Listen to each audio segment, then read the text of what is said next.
To help your BX2380 tractor operate at its maximum potential, regularly scheduled maintenance is crucial. Cleaning and replacing the air filter is easy to do.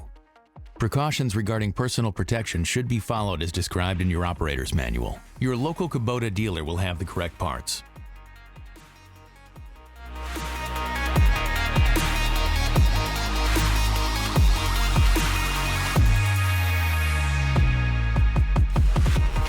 Obviously, you'll need a new filter if you're replacing it to complete this task. Shop towels will also be helpful.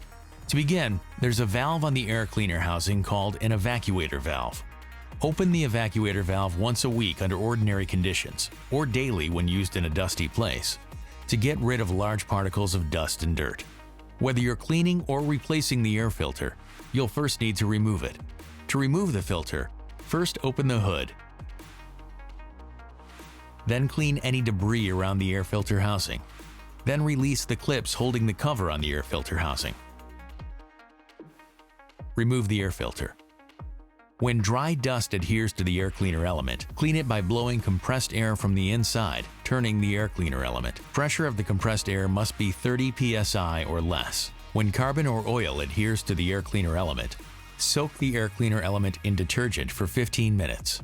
Then wash it several times in water and then rinse the air cleaner element with clean water. Dry the air cleaner element naturally. After the air cleaner element is fully dried, inspect inside of it with a light to see if it is damaged or not. Refer to the instructions on the label attached to the case.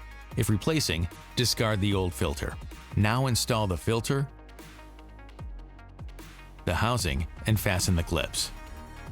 The air filter should be cleaned every 100 hours. More often in dusty conditions. It should be replaced every 1,000 hours or 1 year, whichever comes first. Be sure to consult the manual for all of the maintenance intervals. Thanks for watching. Kubota.